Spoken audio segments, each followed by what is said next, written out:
Nah, halo, ketemu lagi di Ruang Halo. Ngobrol. Saya kembali bersama Mas Daris, teman-teman. Nah, kali ini kita karena COVID masih tinggi ya, semakin Semakin tinggi kita gitu. Jadi ya kita kali ini meskipun kita tadi udah cuci tangan, udah pakai disinfektan juga, udah pakai masker juga. Iya, kok disinfektan, hand sanitizer. Itu kita pakai masker nih teman-teman. Mudah-mudahan teman-teman juga semakin aware dan hati-hati ya dengan maraknya COVID ini. Nah, di konten kali ini, di video kali ini kita nggak bahas Kamen Rider dan nggak bahas Ultraman atau Tokusatsu atau yang lainnya. Ini apa Mas Daris? Kita bahas Samurai X. Iya. Yang Rurouni Kenshin sebenarnya judulnya ya. Judul aslinya. Rurouni Kenshin sebenarnya judulnya. Romeji Romantan apa gitu, Romantan Kenshin atau ya semacam itulah. Jadi kan kebetulan kemarin filmnya baru tayang di Netflix ya, yang the final itu. The Final. Makanya kita coba deh bahas gitu. Kayaknya menarik itu. Kebetulan saya juga udah nonton gitu. Tentang apa namanya Kenshin ini. And the final itu kan kalau yang kemarin film 1 2 3 itu bahas Shishio ya. Oh ya. Kyoto Inferno ya. sampai komiknya itu kalau komiknya dia sampai di volume 17. Komiknya sendiri tamat 28. Nah, The Final dan The Beginning yang nanti akan tayang itu dia ngecover volume 18 sampai volume 28. Jadi segini, volume 12 sampai itu di cover jadi 2 film. 18 sampai 28 jadi 2 film. Jadi 2 film. Final dan The Beginning. Oke. Tapi Final tuh justru rilis duluan ya. Final justru rilis duluan. Nah, nanti kenapa kok Final rilis duluan? Karena ini yang menarik. Ini sekitar 11 volume cuman dijadiin 2 film. Apa nggak bakal jelek ya? Oke, kayak di press. Apa nggak bakal jelek ya? Oke. Tapi malahan pas saya nonton, loh malah bagus.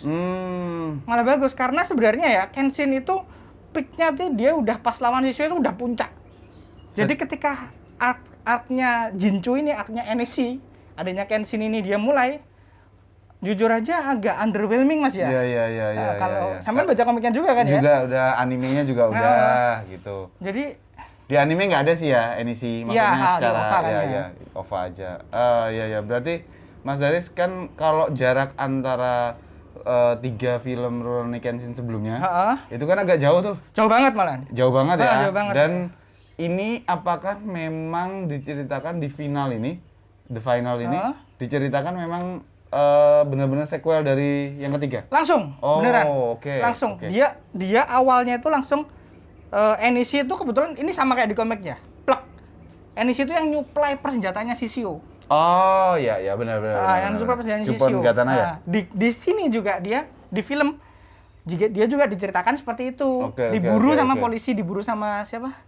Saito diburu sama Saito. Dan Kenshin ini adaptasinya secara struktur ceritanya ngeplek. Ya benar. Pondasi ceritanya. Ceritanya ngeplek. Dia nggak ada yang diubah, nggak ada yang dianu. Cuman dia detail-detailnya aja dipersingkat dan dipertegas. Itu yang bikin The Final bagus. Karena dia membuang apa-apa yang jadi dragging di sini. Di komiknya. Komiknya itu dragging banget tuh. Tapi teman-teman, kalau saya sendiri Mas Daris itu ngerasanya 3 film pertama itu karena di press, di compact, kita jadi cukup banyak hal yang kita hilang kan. Berarti ini sama tapi feel kita berbeda. Oke. Karena Shishio itu emang harus panjang. Begitu dikasih pendek, kita nggak ya. Sedangkan NEC itu sebenarnya nggak sepanjang itu. Harusnya bisa nggak sepanjang itu. Tapi di komik bertele-tele. Sebenarnya nggak salah ya, karena dia di komik dia itu banyak hal yang ingin diceritain. Soalnya dia bener-bener nge-explore rasa depresinya Kenshin, kehilangan Tomoe. Di film itu agak ditone down. Jadi fokusnya lebih ke dendamnya NEC kepada NEC ke Kenshin. Kenapa kok background ceritanya Kenshin itu dulu pas masih jadi Batosai dia tuh nikah sama Tomoe. Tomoe itu mati di tangan Kenshin. Nanti itu diceritakan di The Beginning. NEC ini adiknya Tomoe. Nah, dia itu dendamnya sedendam apa? NEC sama Kenshin tuh itu titik ceritanya itu. Yang di press banget di final. Dan Kenshin-nya di final juga dia nggak cuman nggak cuman ngelihat Tomoe sebagai apa, aku bolehlah kamu balasin dendam ke aku nggak apa-apa, tapi dia juga redemptionnya ada ke siapa, ke Enishi ini. Itu yang jadi ada dua arah nih. Makanya kalau saya pribadi, The Final itu adaptasi yang bahkan lebih bagus dari komiknya. Oke. Begitu ya. Nah, kalau di 18 sampai 28 itu yang dimunculkan di OVA-nya Kenshin zaman dulu, di mana itu benar-benar murni cerita masa lalu yang nanti diwujudkan di The Beginning. Itu tuh di komik sini ada? Di OVA-nya itu malah banyak hal yang dibuang. Oke. Banyak banget hal yang komplit dibuang. Lebih di sini lebih komplit. Tetap lebih komplit di komik. Tapi kalau kita nonton The Final, itu hal yang kerasa janggal tuh cuman perannya teman-temannya Kenshin yang sama anak buahnya Enishi yang cuman kita doang. Tapi emosinya dapet. Berarti kita harus kayak ini ya Mas Daris, yang pemeran-pemeran figuran atau sampingan tuh ya kita kesampingkan lah. Kesampingkan banget. Benar-benar kita juga sebagai penonton harus fokus ke dua karakter ini. Tapi ini lebih baik daripada Kyoto Inferno ya. Karena Jupon Gatana itu nggak guna. Iya kan? Ingat kan dulu? Kalau saya pribadi malah castingnya untuk pemeran Shishio tuh kurang, karena Shishio tuh buat saya karena memang di komik dan di animenya itu intimidating, harusnya tinggi dan ya jahat banget gitu. Kalau di movie terakhir triloginya Kenshin kan memang tingginya hampir sama kayak Kenshin tuh. Secara fisik emang nggak. Iya, jadi nggak intimidating. Untungnya dia emosinya dapat. Sama kayak Aoshi ya. Aoshi itu kan bukan Aoshi siapa? Saito itu kan juga kurang tinggi. Kurang kurus juga. Tapi menurutku dia malah casting paling perfect. Aoshi itu. Soalnya dia bisa mengeluarkan auranya Aoshi atau Saito. Waktu kebalik terus juga orang itu Saito. Balik lagi kita ke the final. Apa yang berhasil dicapai itu jadi bukan anak buah ya. Orang-orang yang dendam sama Kenshin pada saat masa dia jadi Batosai, dia nyerang Kenshin. Mereka itu dapat porsi yang bagus, walaupun cuma tarung ya. Walaupun porsi tarung ya.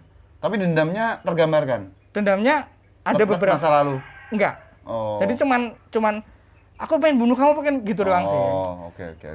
Itu nanti bakal jadi panjang sih kalau kayak gitu. Iya. Cuman ada satu sih yang tergambarkan dengan baik, si Kujiranami itu yang raksasa bawa pistol itu loh. Nah, itu emosinya dapat. Kayak beretnya Final Fantasy ya. Itu emosinya dapat. Itu yang bikin kenapa kok Final tuh lebih bagus sebagai adaptasi dari Kyoto Inferno. Oke. Nah, kalau ini Mas Daris, responnya sendiri dari teman-teman atau yang Mas Daris dapatkan dari internet segala macam terhadap The Final ini seperti apa? Responnya positif kok. Responnya banyak yang positif. Kebetulan juga keluhannya sama sih, maksudnya kayak Sano nggak guna dan lain sebagainya. Keluhannya sama. Keluhannya itu kurang dioptimalkan ya. Keluhannya itu keluhan yang sama dari film-film sebelumnya. Tapi aku sendiri nggak masalah karena ini tuh Rurouni Kenshin, jadi nggak masalah kita fokus aja ke Kenshin aja. Oke. Dan semuanya dijadiin fan service doang, kayak tarungnya siapa Saito, terus Sano yang kayak gitu. Ya udahlah, kita ngelihat mereka di live action, tapi kita ini ngikutin kisahnya Kenshin. Kenshin sebagai Kenshin diceritakan dengan baik. Oke. Tinggal nanti buat penonton yang misalnya nih nggak ngikutin komik, nggak ngikutin anime, terus kemudian ngikutin triloginya Kenshin plus The Final, tinggal nanti dibikin penasaran apa sih yang sebenarnya terjadi itu. Di masa lalu. Kalau menurut saya nih ya, kalau kita nggak baca komiknya, kita nonton The Final, kita nggak bakal ngerasa ada gangguan dibandingin kita nonton Kyoto Inferno. Kayak Jupon Gatana dipajang banyak orang tapi mereka nggak ngapa-ngapain itu kan. Menurut saya terganggu banget ya. Kalau saya setiap orang itu berkarakter. Ya. Kalau di sini nggak segitunya. Cuman rasanya aduh Sano gitu doang sih. Kalau saya itu doang. Tapi yang lain oke. Dan yang bagus juga Aoshi, ingat Aoshi kan ya, Oniwaban itu. Yang bagus juga porsinya itu. Mereka nggak memaksakan Aoshi dapat peran gede, karena Aoshi itu nggak punya hubungan emosi dengan Kenshin di filmnya. Nggak punya cerita lah. Beda sama di komik, dia itu hubungan emosinya sama Kenshin gede. Jadi ketika dia itu dalam tanda kutip dihilangkan, perannya digantikan sama Misao, wah itu lebih works banget. Iya. Jadi nggak perlu dipermasalahkan sama sekali. Karena Misao, dia yang punya hubungan emosi sama Kenshin, dia yang nemenin Kenshin di Kyoto. Ketika di sini dia dikasih porsi gede dan tarung yang itu nggak ada di komik. Ya. Oke, nggak ada di ya? komik Misao itu nggak gelut. Gelut dikit doang. Iya. Cuman gitu doang. Di sini dia dikasih porsi yang keren banget. Oke. Itu. Jadi layak tonton ya? Layak tonton karena itu emosinya Kenshin dan Enishi itu benar-benar dapat. Gimana? Yang bikin komik, yang bikin ini adaptasi jadi bagus tuh Enishi. Aku lupa nama aktornya, maaf ya. Aktornya tuh keren banget. Dia memerankan Enishi dengan bagus. Dengan bagus banget. Emosinya dapat, dan ketika dia tuh bencinya sama Kenshin luar biasa. Dan gimana Takero Sato memerankan Kenshin, dia itu nggak kelemar-kelemar. Kalau di komik tuh dia lebih ngerah, aduh ya wis lah gitu. Kalau di sini tuh dia lebih punya ambisi lah. Aku mau menyelamatkan Kaoru. Kamu nggak apa-apa bunuh aku, tapi nggak sekarang. Aku tuh punya kewajiban dari Tomoe untuk hidup. Itu. Itu yang di komik itu terlalu dragging. Ini buat yang belum nonton filmnya The Final, terus belum ngikutin komiknya atau anime, kita buka nggak Tomoe itu siapa, Enishi itu siapa? Kayaknya mending nonton aja deh, karena kita di sini kan mending lebih ke impresi kita bagaimana Mas ya soal ini. Kenapa kok adaptasi ini works banget? The Final itu kenapa works banget? Dan yang nggak perlu kita omongan, actionnya luar biasa. Ya dari dulu memang seperti itu ya. Yang kalau udah nonton dan baca komik, gimana aksinya Enishi yang memadukan pedang dengan kempo, bukan dua pedang Aoshi Mas. Iya. Dia kan pedangnya agak panjang. Enishi dengan kempo. Dan Kenshin yang kecepatan, itu bagus banget. Oke. Kita bisa ngelihat, kalau actionnya udah nggak usah dilawan dah. Iya. Salah satu film Jepang yang memang secara action kualitasnya oke banget sih. Dan secara adaptasi, sekarang memang menurut saya juga Samurai X masih adaptasi komik terbaik. Oh gitu, oke. Iya sih.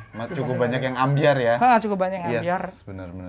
Kayaknya itu juga Jepang kalau ngadaptasi live action yang berhubungan dengan samurai itu pasti bagus. Iya. Ya karena budaya mereka itu. Gintama sama ini Samurai X juga. Oke.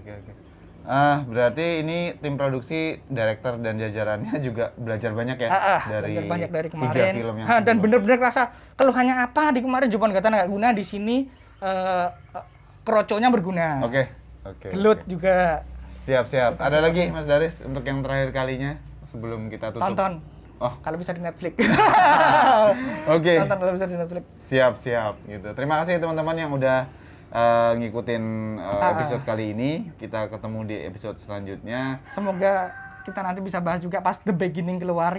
Benar. Kira-kira 2-3 bulan lagi mungkin sekitar Juli Agustus nanti deh. Siap. Terima kasih Mas Daris. Sampai ketemu lagi teman-teman. Bye.